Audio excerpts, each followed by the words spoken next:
Hello, everybody. Thanks for listening to Wake Up, Look Up, a podcast where we connect events happening in real time to the gospel of Jesus Christ. I'm Zach Weihrauch.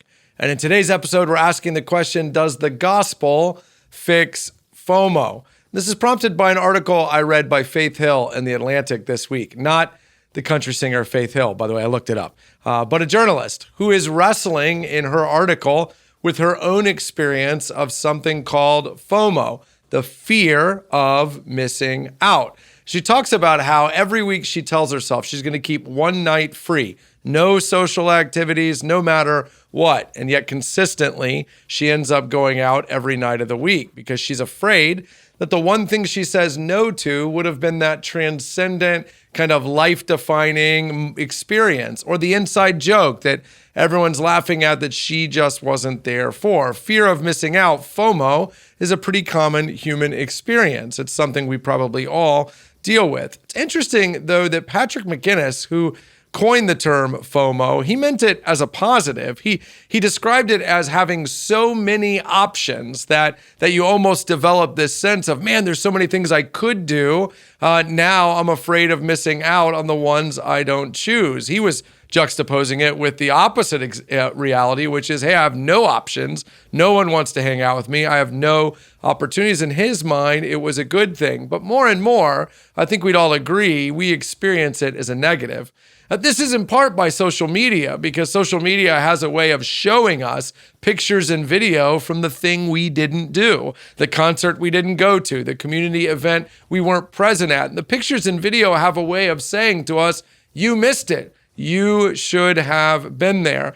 Some people fight against this. They've coined a different term, JOMO, which is the joy of missing out. Maybe this is from the introverts. They're saying, hey, I'm glad I wasn't there. But even that is a little bit of sour grapes, right? It's like a way of psyching yourself up about the fact that you weren't at the event, you didn't have the experience. And of course, the concern is that moments of FOMO will lead to a life of FOMO.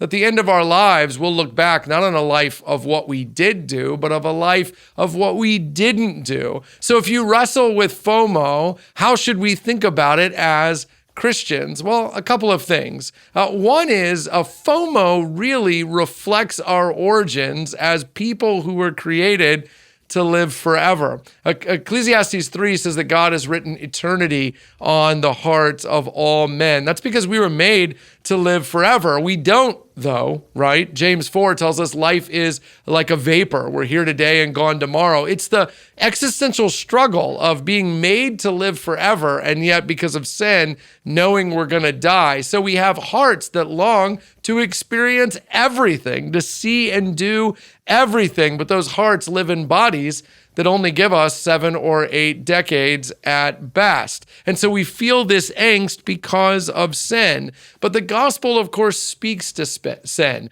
Jesus tells us in John chapter 10 that he's come to give us eternal life. That eternal life, by the way, culminates, we're told in Revelation 21, in the new heavens and the new earth where we will live forever with God. So the answer to FOMO is not to try to do everything. That's not sustainable financially, physically, emotionally, relationally. It just won't work. The answer to FOMO is to choose boldly today, knowing that because of Jesus, his life, death, and resurrection, you will die, sure, but you'll rise from the dead and live forever on the earth made new with God. What you don't do in this life, you'll get to there. If you don't get to Paris in this life, you'll see it in the new heavens and new earth. That's the joy of the Christian promise. We were made to live forever, and because of Jesus, we will. I can't help you with whether you should go out tonight or what movie you should watch or where you should go to eat or if you should go